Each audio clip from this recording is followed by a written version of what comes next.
You don't know how strong your roots are until a storm hits.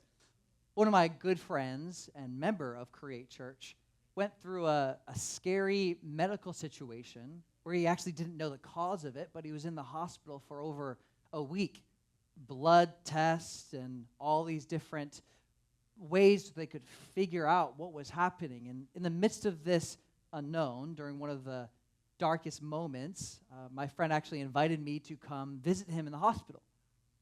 And I remember going into the room and seeing my friend, who is 10 pounds lighter and pale and very weak.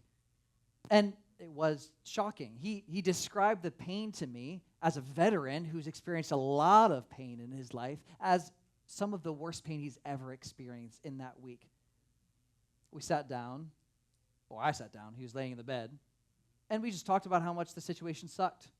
Sometimes suffering just sucks, and that's what we talked about. But then the conversation took a sudden turn. All of a sudden, my friend, who's the father of many children, has an amazing wife, he starts talking about how God has rescued him time and time again. I'm like, wait, look, I'm here to pastor you. He's like giving me this sermon about how much God has blessed him, has blessed his family in the midst of suffering, laying in a bed where he doesn't know the unknown of all the blood tests and lab results as the nurse tries to come in and gets another blood drawn. In the midst of this, he's talking about a faith that for me was one of the best sermons that I've ever heard in my life. That faith is something that allowed him to be immovable, even in the midst of the loud voice that was suffering.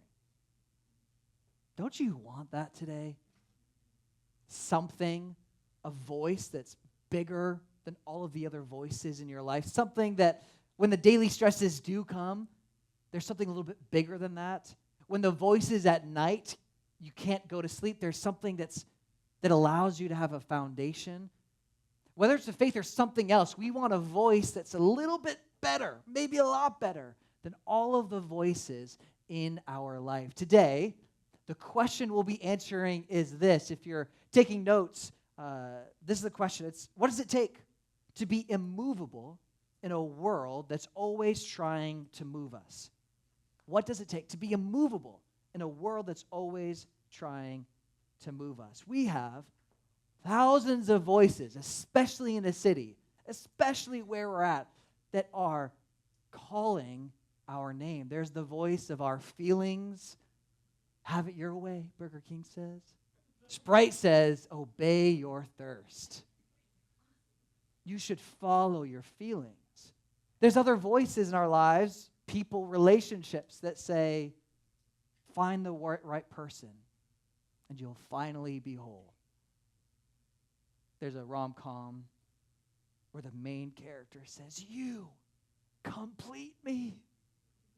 That's what we want. And I am waiting for the first marriage that comes from Create Church. I just want to throw that out there.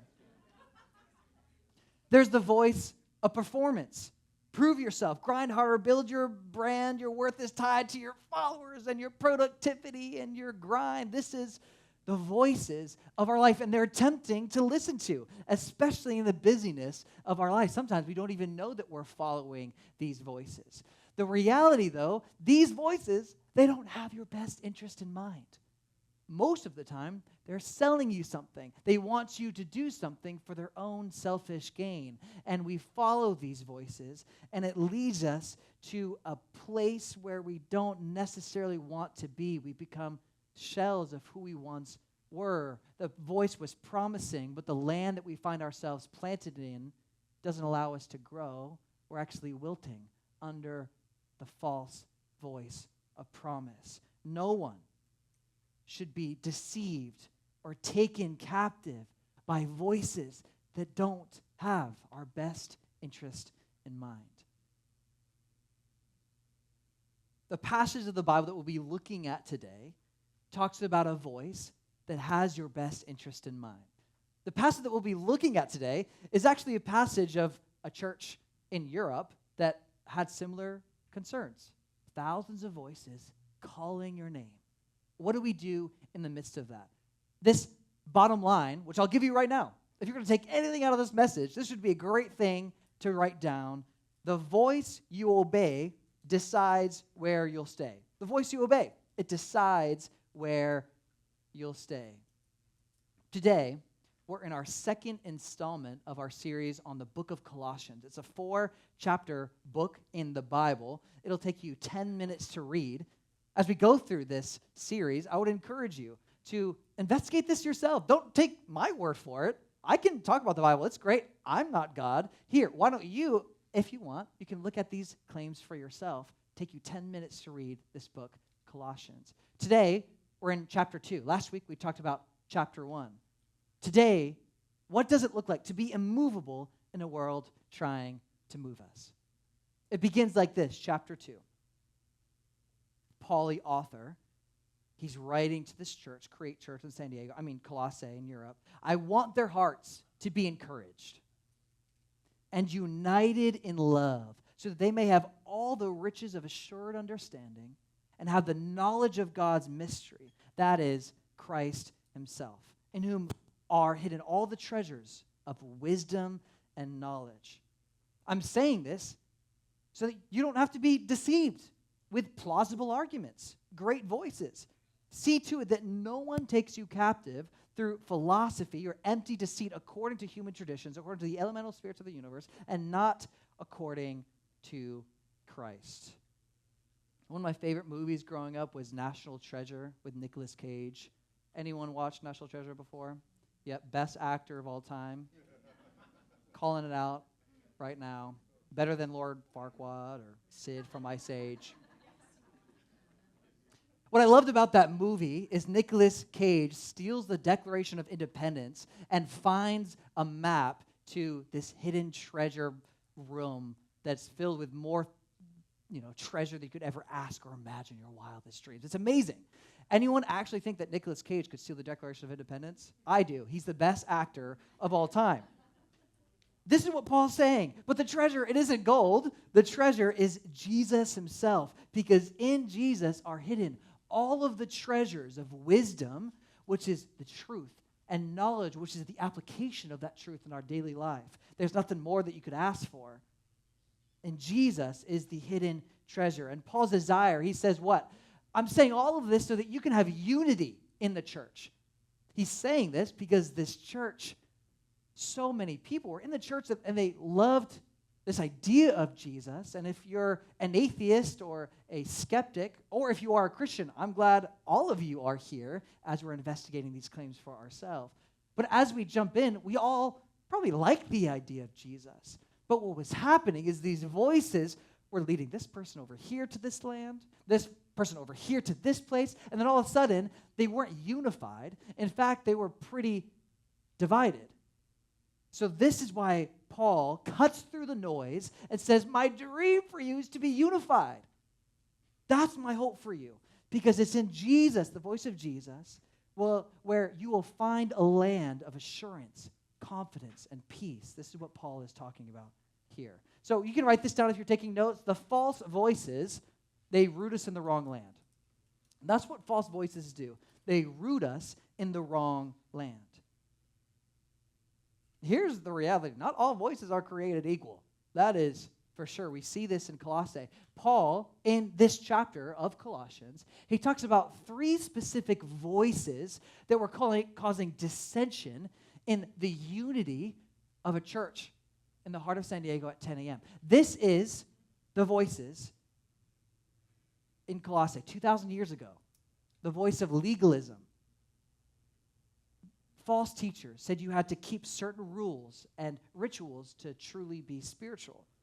So we have to make sure that you follow the right Instagram accounts. You have to make sure that you give to the right causes. Make sure you quote a verse even better in a conversation so people know that you like Jesus. And make sure that you look the part as well. Get your church fit. Make sure you look great, which all of you do look great today.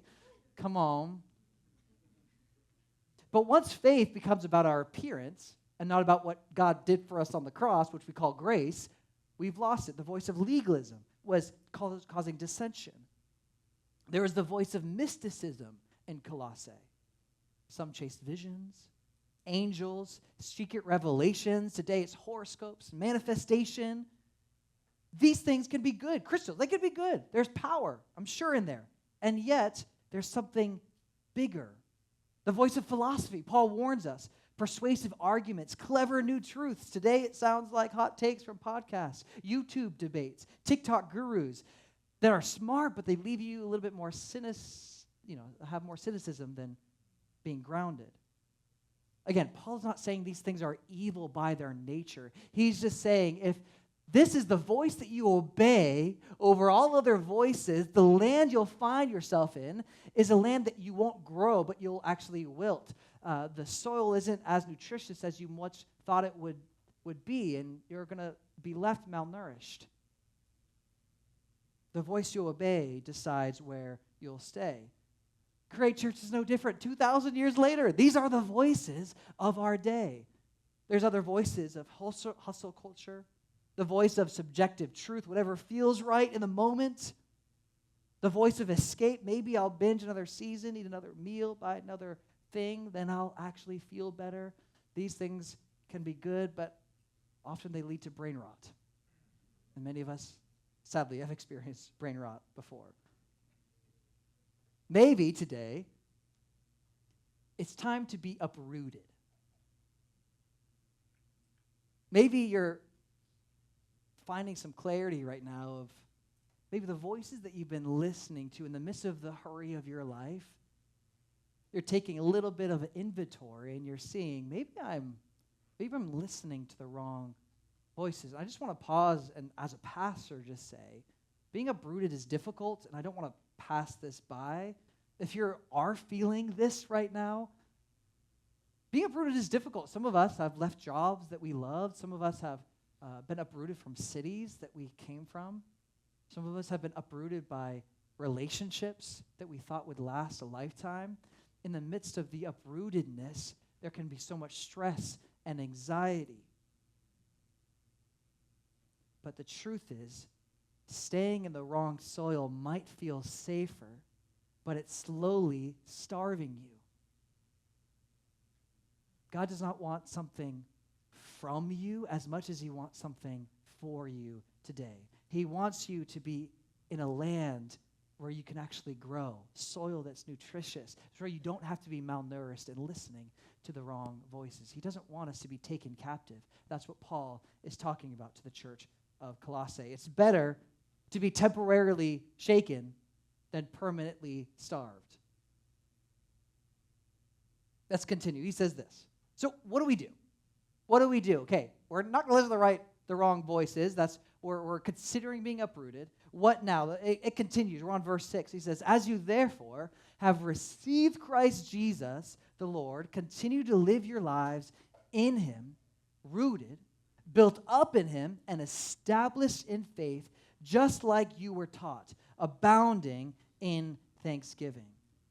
He's saying there is something that's bigger than every trend, every season, every feeling, and it's the person of Jesus. If you're taking notes, this is the next fill-in. The voice of Jesus plants us in the right land. The voice of Jesus plants us in the right land. And I was looking at this passage, and I couldn't help but continue thinking about land. What does a little seed need to grow? I think it needs three things. Soil, the right soil, sun, and setting. If you have those three things, very oftentimes a plant can go from a seedling to something that's growing and thriving and ultimately bears fruit for the world. Soil is the nutrition of what you need as a little being. It's a hidden system that makes or breaks a plant. If the soil is bad, the roots starve. Paul is saying we must be rooted in Jesus. We must be rooted in the idea that Jesus lived the life we never could. We believe he was actually perfect in every way and died the death we probably should have died because of the sins and the ways that we're separated from God. He did this so that we could be reconciled with God forever, now and in heaven, eternally. This is where we're rooted. This doesn't change when the trends change. This doesn't change when your feelings shift. This doesn't change when a voice is calling your name. The soil is permanent. It's a place, a safe place where your roots can go down deep into what we call the gospel. Sunlight is the next thing. You have soil, then you have sunlight. Sunlight, did you know if you didn't have sun for a plant, oftentimes the plant actually won't know where to grow, whether it be down into the soil or up? The sun is the direction that allows us to say, hey, where are we trying to go in our life?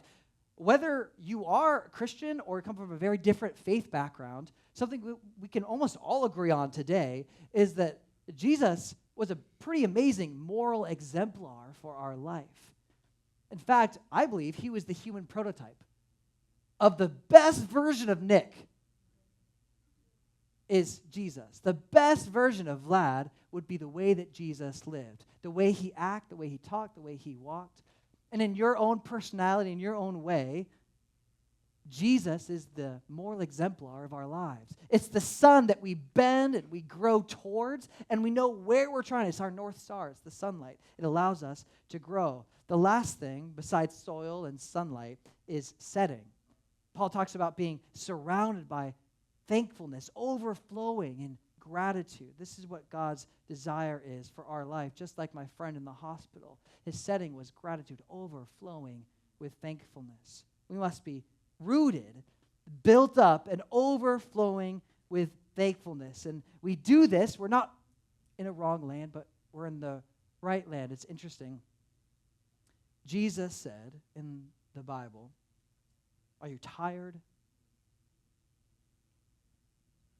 Are you burnt out?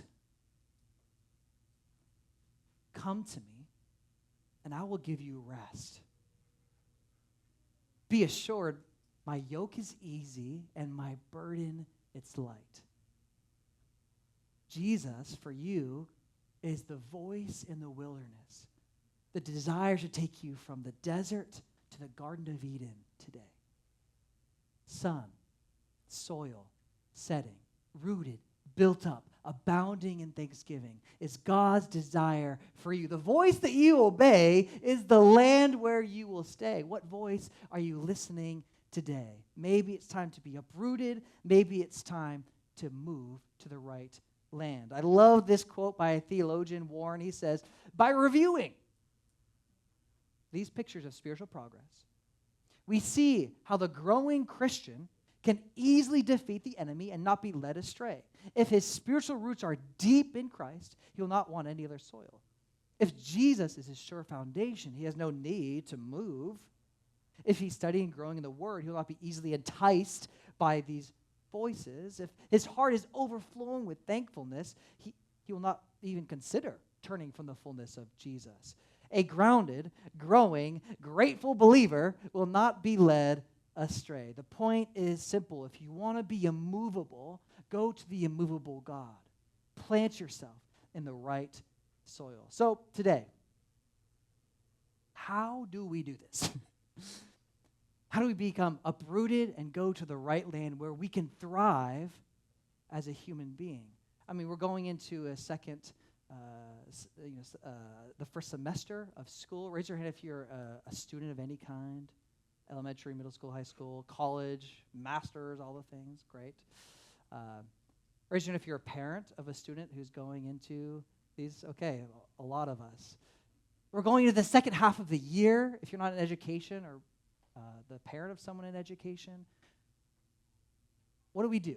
How do we plant ourselves in the right land so we can thrive like the way that Jesus wants? Because we know the voice you obey decides where you're staying. I love this line.